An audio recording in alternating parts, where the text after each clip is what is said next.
Bom, vamos dar uma olhada agora então como que funciona o processo de obtenção do AVCB, do auto de vistoria do Corpo de Bombeiros, que é praticamente igual em todos os estados, mas vale a pena você conferir aí com o profissional que você vai contratar para desenvolver o seu projeto, para entender direito como que funciona esse processo aí no seu estado. Lógico, você vai fazer a aprovação do projeto antes de começar a obra, tá, pessoal? Não deixem para aprovar o projeto de bombeiro agora no final. Já vi histórias tristes com relação a isso, principalmente em prefeituras que exigem maior detalhamento do projeto arquitetônico, e aí você acaba desenhando o projeto arquitetônico e aprovando na prefeitura, não atende às especificações do decreto estadual e acaba tendo problema na obtenção do AVCB. Eu vou dar um exemplo aqui para vocês, tá? A gente teve o caso de um aluno aqui que estava para iniciar a obra e não tinha feito a aprovação do projeto de bombeiro ainda. E aí, numa conversa, eu falei para ele, cara, olha, faça uma consulta aí com um profissional especializado do seu estado, verifique direitinho se o projeto atende às normas. Vocês vão ver aqui, eu vou mostrar para vocês que o projeto tem especificações bem claras com relação à escada, com relação a corrimão, a vãos de escada, né? Enfim, tem coisas do projeto arquitetônico que tem que atender às especificações do bombeiro. E aqui, mais uma vez, eu vou reforçar no módulo desenvolvimento do time de trabalho, dê preferência para os profissionais que têm experiência em aprovação no tipo de projeto que você vai desenvolver. Se você vai fazer casa em condomínio, contrate, se puder, um arquiteto que já faz casas naquele condomínio. Se você vai desenvolver prédios residenciais, contrate um escritório que tenha experiência na aprovação de projetos residenciais na sua cidade, porque então ele já vai estar acostumado com essas regras estaduais, municipais, e vai livrar vocês de muitos problemas, tá? O exemplo que eu estava dizendo, esse aluno tinha no desenho arquitetônico uma escada fora de especificação. E aí ele foi consultar lá o profissional, o especialista da cidade dele em aprovação de projeto de bombeiro, e aí eles identificaram o problema e refizeram o projeto arquitetônico.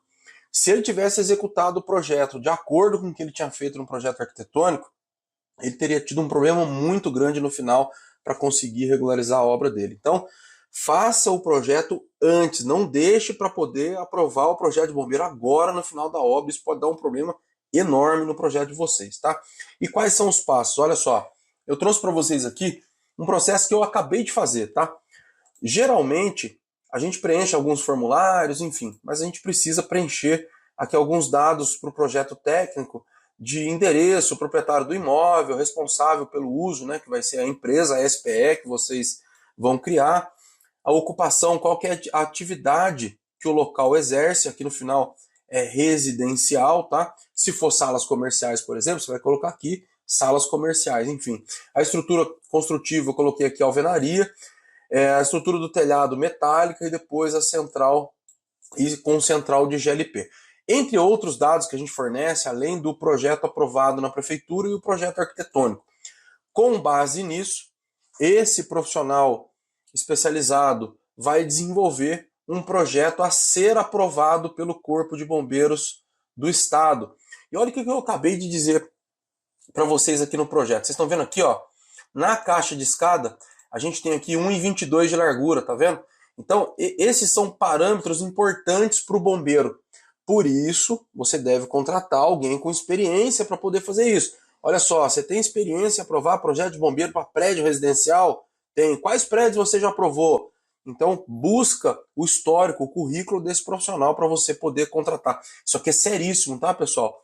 Olha só, o vão de escada, o vão do hall, as identificações do sistema de emergência, as saídas de emergência com corrimão, tá? Outra coisa aqui desse projeto especificamente, cada projeto vai ter o seu nível de complexidade. Se tiver um posto de gasolina, por exemplo, o nível de aprovação de projeto serão outros sistemas de segurança, enfim, outros requisitos. Eu estou mostrando desse projeto aqui, que é um projeto simples, tá? Se vocês derem uma olhada aqui, ó, tem uma parte do projeto aqui em que a gente, olha aqui, ó, detalha a escada.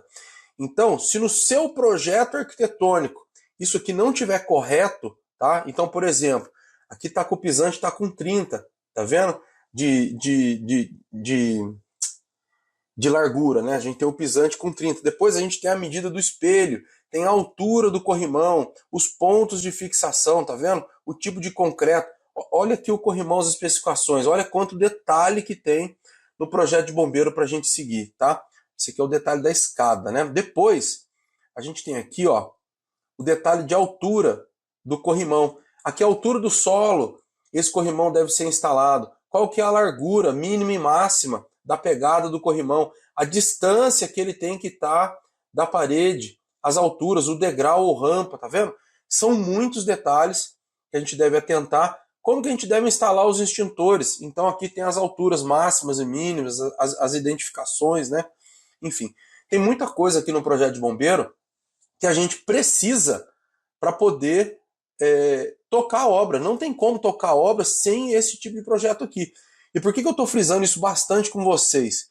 Porque tem gente que deixa para o final, para esse momento agora de regularização, desenvolver o projeto de bombeiro.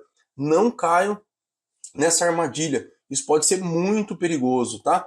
Outra coisa importante, executem o projeto de bombeiro conforme o projeto aprovado na prefeitura. Porque eles vão fazer essa verificação. Tá? O bombeiro, no dia, quando ele for vistoriar, ele vai pegar o projeto conforme tá, o projeto de bombeiro aqui e também conforme o projeto aprovado na prefeitura. Então, faça que os projetos sejam espelhos um do outro, não mudem. Por exemplo, no projeto de bombeiro, eu vou mudar uma coisa ou outra aqui.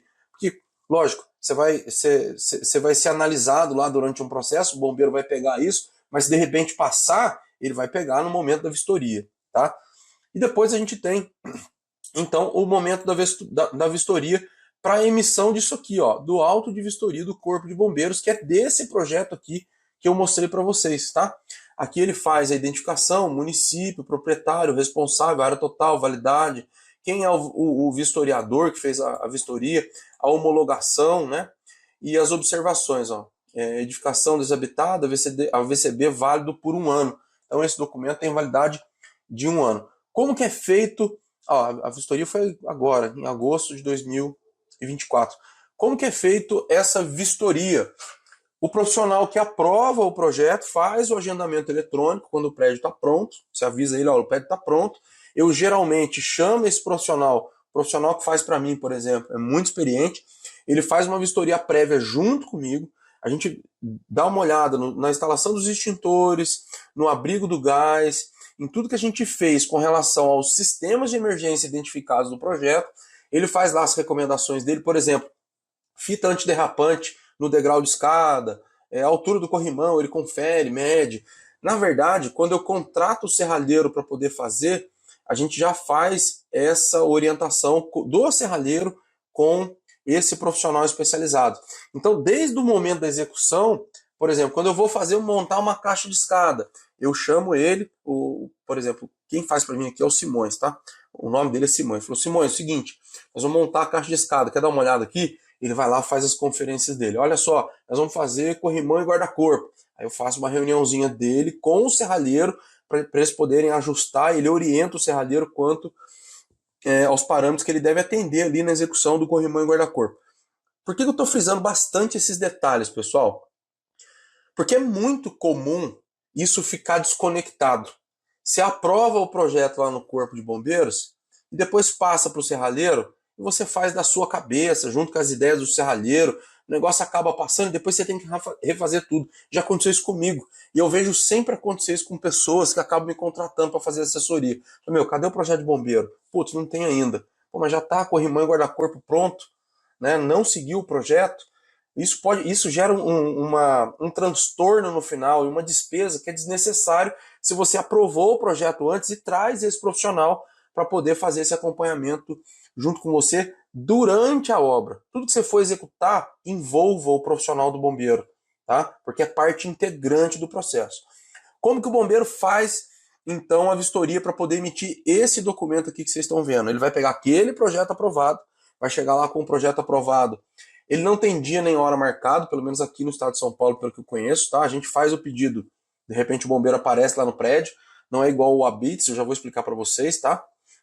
Que pode também variar de prefeitura para prefeitura, mas via de regra, o bombeiro é estadual aqui e ele não marca dia e horário, tá? Então, a partir do momento que a gente faz o pedido, aqui no estado de São Paulo, um belo dia o bombeiro aparece lá para poder fazer a vistoria, tá? Ele aparece lá com o projeto que foi aprovado no Corpo de Bombeiros e, de acordo com o projeto, ele vai fazer a vistoria. Já vi o bombeiro fazer vistoria, por exemplo, de medir degrau por degrau da escada. Já vi profissional fazer a amostragem. O cara mede lá 2, 3 degraus com pisante e espelho, vê se está tudo certinho, tá beleza. Já vi também medir todo corrimão e guarda-corpo, como também fazendo por amostragem. Enfim, ele mede a altura de extintor, ele pede para desligar a energia do prédio para ver se as lâmpadas de emergência vão acender. Quando tem hidrante, ele testa a bomba, ele testa o hidrante, né? Para ver, ele abre uma linha para a pressão da linha cair e aí a bomba de emergência entrar e bombear água para o sistema de hidrante. Ele vai lá, fiscaliza a caixa d'água, o reservatório, enfim. É uma vistoria mesmo, tá? Isso aqui é seríssimo, tá, pessoal? Por isso que eu digo o seguinte: se você está fazendo para locação, não aprove como sala comercial e coloque pessoas para morar nesse prédio. Isso é muito perigoso, vai te colocar num risco desnecessário. Por quê? Porque isso vai na licença do bombeiro. Tá? O bombeiro aprova como residencial, como comercial. Se você tem uma aprovação como comercial e de repente você tem pessoas morando lá e acontece um sinistro, cara, o problema jurídico que você pode ter com isso é enorme, tá? Passa a inviabilizar a sua vida de empreendedor. E com isso, então, a gente faz a obtenção do AVCB, do auto de vistoria do bombeiro, tá? Esse projeto especificamente foi o primeiro que eu consegui fazer a obtenção do AVCB com uma única visita. Geralmente eu tenho 1 ou 2 comuniques no meio do processo, ele pede para ajustar uma coisinha ou outra, enfim, tem uma atualização, depende do profissional também, tá? Ali de repente ele coloca aquela rigidez pessoal ali no processo, e aí tem normalmente 1, 2 comuniques, é normal, tá? Dentro do processo de AVCB. Esse especificamente foi uma única visita que a gente conseguiu o auto de vistoria, tá? Conta aqui para mim como que funciona, se você já fez esses processos aí nas suas obras, como que foi a sua experiência. Deixa aqui embaixo também as suas dúvidas para a gente continuar produzindo conteúdo aqui nos comentários, tá bom? Valeu, obrigado e até a próxima aula.